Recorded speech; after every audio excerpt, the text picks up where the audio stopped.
déconnecté mais en réel. Oui, c'est encore mieux. C'est mieux, hein. Oui, Ça marche mieux. Rencontre de l'écosystème santé, le REFIP, délégué Europe du REFIP, c'est ça. Alors on va quand même représenter, pour ceux qui ne connaîtraient pas le REFIP. Alors c'est quoi le REFIP? Le REFIP, c'est l'intitulé de Réseau francophone international de promotion de la santé.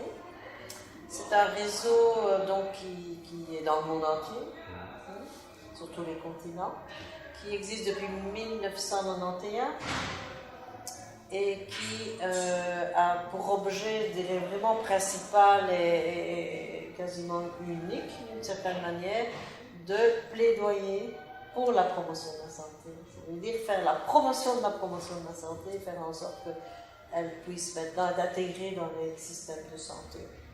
Alors, quelles activités elle développe pour le faire? C'est des activités d'information, de formation, de publication, un site internet, et aussi et surtout de plaidoyer. Donc, en s'associant à d'autres institutions pour défendre la promotion de la santé et la faire reconnaître. Quel regard vous portez sur la place de la promotion de la santé dans le monde? Je pense que d'abord il faut voir un petit peu d'histoire.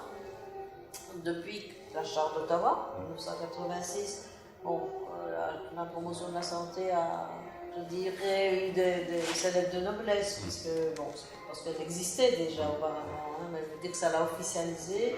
Et aussi, ça l'a opérationnalisé, parce qu'avec la définition, on y a mis aussi les moyens pour pouvoir le faire.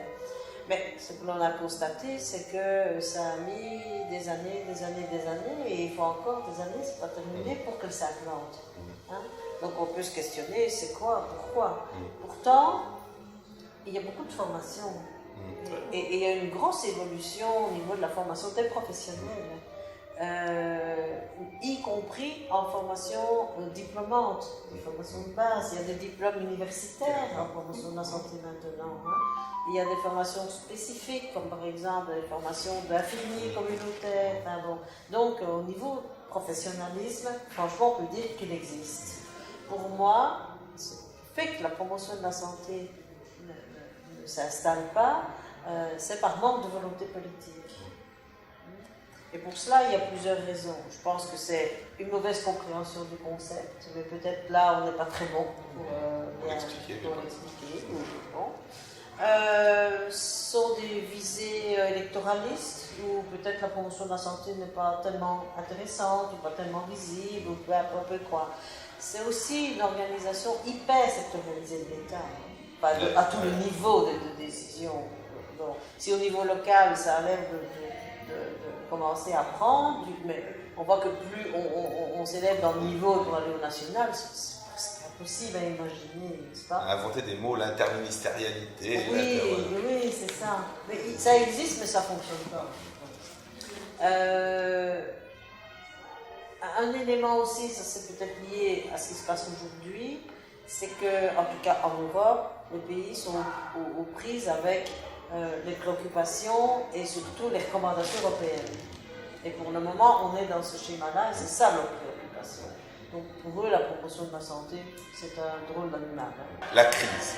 Oui. 2008, on nous annonce la crise, et aujourd'hui on parle d'une crise multidimensionnelle, une crise effectivement économique, forte, dont on parle régulièrement, une crise sociale, où il y a une crise de sens social parfois qui s'installe avec cette crise économique, une crise écologique, où on nous dit que tout va de pair, que notre rapport à la nature est néfaste et sans possibilité d'être durable. Et puis aussi une crise dans la question des relations identitaires, des migrations planétaires et de cette compréhension. Est-ce qu'on va emmurer des territoires ou pouvoir gérer les choses? Est-ce que c'est, certains me disent, une opportunité pour repartir de la base des enjeux communautaires pour reconstruire des choses, ou au contraire c'est un frein au développement de la promotion de la santé? Que je crois de plus en plus, mais je pense que je le pensais déjà depuis longtemps. quand on voit sur quoi porte la promotion de la santé, quels sont ses enjeux par rapport aux déterminants de santé et par rapport aux inégalités de santé, parce qu'on dit quand même que c'est le déterminant social qui est le plus important, n'est-ce pas? Je pense que la promotion de la santé, c'est avant tout la résistance.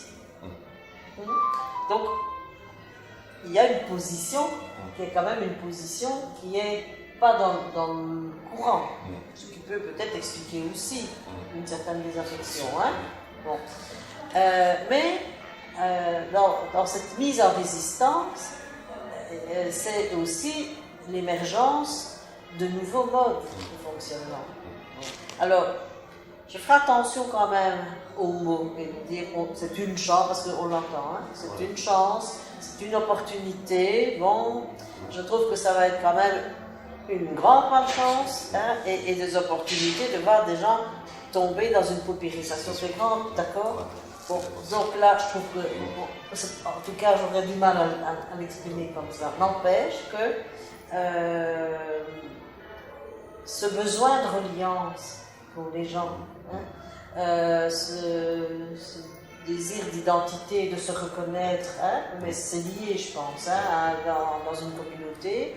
Le fait de vouloir vivre autrement pour soi et peut-être encore plus pour ses enfants. Parce qu'il y a quand même des choses qui sont intégrées. Hein. La question d'une alimentation qui est tout à fait non adéquate. Je ne parle pas ici d'équilibre alimentaire, je parle de la qualité alimentaire. Voilà.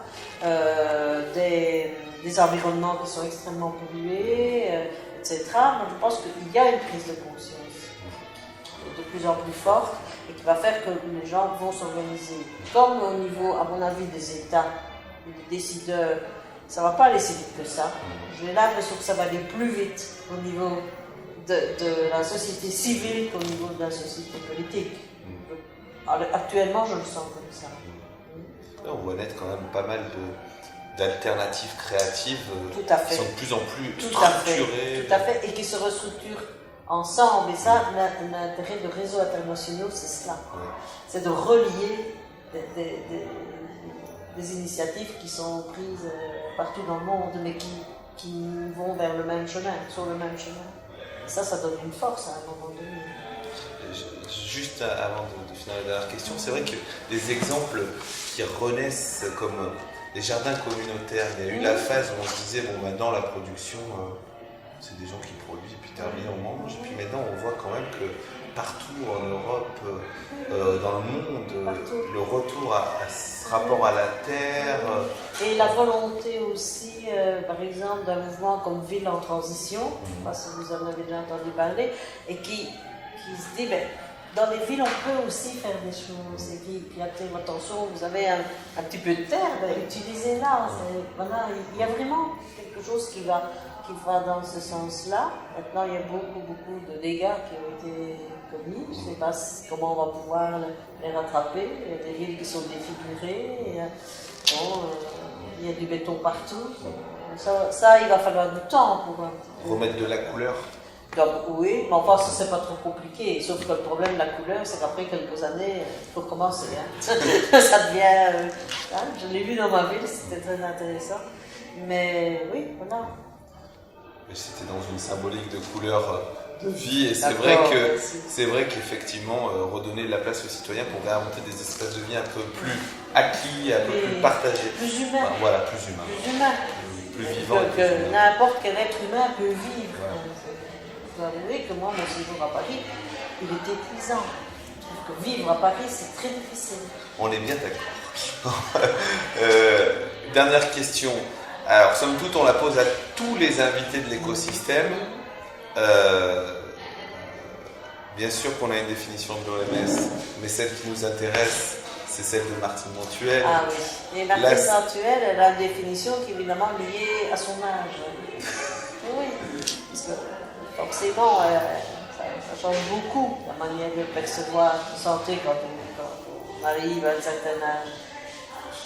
Pour moi, le premier élément, je dirais, c'est donner et recevoir de l'amour. Je dis amour au sens simple, vous comprenez bien. Parce que je pense que c'est un déterminant qui est fondamental pour que les gens se sentent bien. Quand on est dans la rue et qu'on sourit à quelqu'un, et vous souriez. Il faut essayer. Ça fonctionne. Ça fonctionne très très bien, vraiment. Et la deuxième chose, et pour moi c'est une grande préoccupation, ça c'est lié à mon âge aussi, c'est comment je vais faire alors qu'on vit très longtemps maintenant. Comment je vais pouvoir faire pour continuer à vivre en autonomie, hein, et avoir du plaisir à vivre. Pour les 40 années qui viennent, je dois dire ça.